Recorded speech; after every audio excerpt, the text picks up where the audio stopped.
Dosbarth Dewi. Croeso, wythnos arall o weithgareddau. Da iawn chi am eich gwaith wythnos diwetha. Gobeithio am tywydd well wythnos hyn. Mae wedi bod yn wythnos diflas iawn, yn wyntog iawn ac yn bwrw glaw. Nawr, mae'r gwynt yn oce, ond mae'r glaw yn ddiflas yn dwi. Falle gobeithio fydd y tywydd braf yma yn parhau yr wythnos yma i ni cael bod allan a mwynhau yr haul a mwynhau mis Gorffennaf. Nawr ten, yr wythnos yma, ni'n mynd i edrych ar un o'r gweithwyr allweddol pwysig iawn. Rhywun sydd yn galw yn tŷ ni bron y pob dydd. Dyn nhw ddim yn gweithio ar ddydd Sul a fi'n credu na'r unig diwrnod dyn ni ddim yn gweld nhw. Y pobl yma, mae da fi cliw i chi. Maen nhw'n cyrraedd y tŷ gyda pethau fel hyn. Pethau fel hwn. Neu fel hwn. Neu, yn fwy aml, dros y cyfnod i ni wedi bod adre, pethau fel hyn, pethau sy'n dod yn bocsys hyd yn oed. I tîm y Santini, mae'n amlal yn dod gyda sticker Amazon arno nhw. Achos i ni adre, a dyn ni ddim wedi gallu mynd i siopa, dyn ni ddim yn gallu gweld pobl pan mae penblwyddi a pethau wahanol ymlaen, felly ni'n danfon llawer fwy o bethau trwy'r post. Felly yr wythnos yma, ni'n edrych ar gwaith y dîm post a beth i ni'n ddanfon yn y post, iawn? Na ni'n edrych mlaen i weld gwaith pawb a dyma gweithgareddau'r wythnos yma. Pob lwc.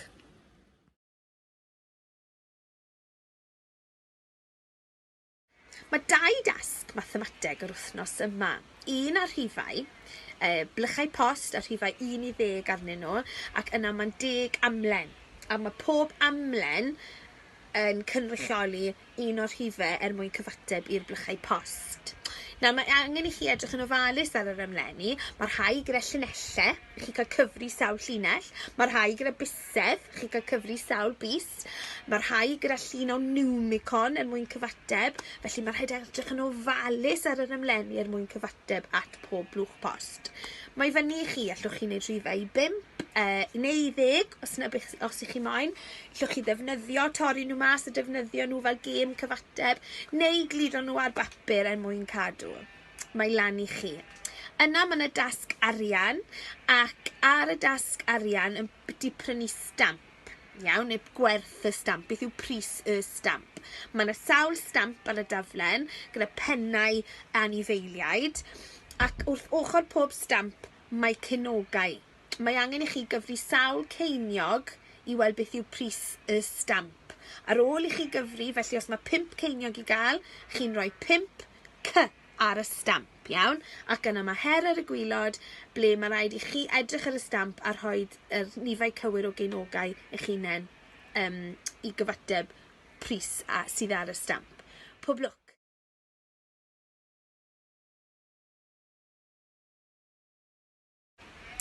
Y dasg celfyddydau mynygiannol yr wythnos yma ydy i chi gynllunio stamp eich hunain.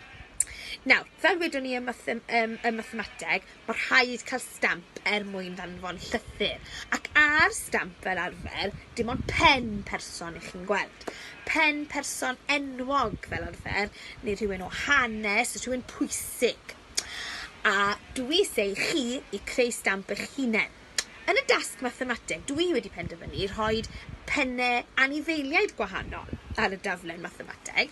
Felly mae fyny i chi. Rhowch unrhyw pen i chi moyn ar eich stamp chi. Dwi'n edrych mlaen i weld pwy chi wedi dewis tynnu llun o.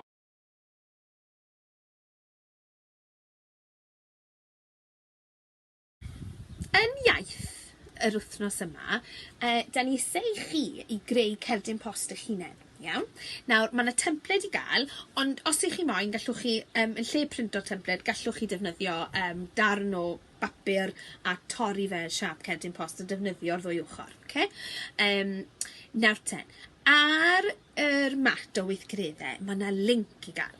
Achos mae Elin o Cyw wedi creu fideo yn dangos i chi sut i wneud cerdyn post. Ac o'n i'n meddwl, yn lle goffo gwrando arno ni trwy amser, bydde fe'n eitha neis i chi gwrando ar Elin. Ac mae hi yn mae llawer y syniadau ar y fideo o sut gallwch chi mynd ati i greu cerdyn post eich hunain, iawn? Falle bydd eisiau help oedolyn yno chi os ych chi moyn rhoi cyfeiriad i ddanfon at ffrind neu at rhywun yn y teulu neu pwy bynnag ych chi eisiau hala fe i. Hyd yn oed i'r ysgol os ych chi moyn, oce? Ni'n edrych mlaen i weld eich cerdiau post chi.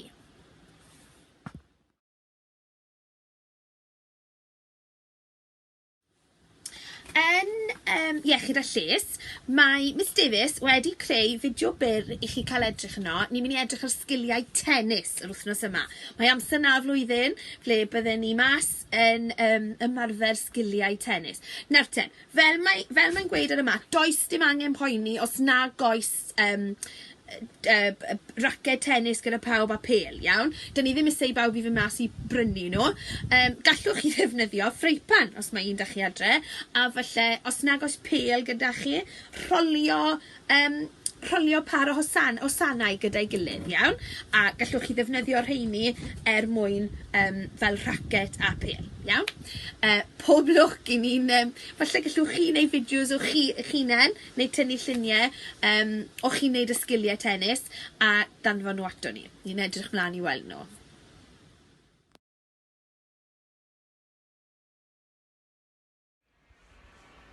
Y dasg gwyddoniaeth a thechnoleg yr wythnos yma ydy creu parasiwt. Nawr, pan ni'n ddanfon post, fel arfer mae'n dod yn y fan goch. Ond, os ydyn ni eisiau hala post i rhywun sydd yn byw tramor, i rhywun sydd byw yn wlad arall, mae'r post yn goffod teithio mewn awyren. A dyna pam ni eisiau chi creu rhywbeth sydd yn teithio yn yr awyr, sef parasiwt. Yn assignments, mae cyfarwyddiadau o sut i fynd ati i greu parasiwt eich hunain. Nawr, ewch amdani, a ni'n edrych mlaen i weld beth eich chi'n creu.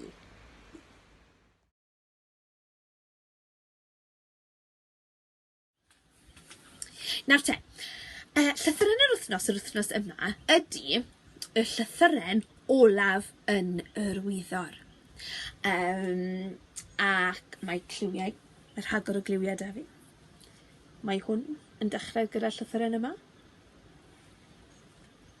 Mae hwn yn dechrau gyda'r llythyren yma. Ac hefyd, un peth arall, mae hwn yn dechrau gyda'r llythyren yma. Os rhywun yn gallu dyfalu beth yw llythyren? Ie, chi'n iawn.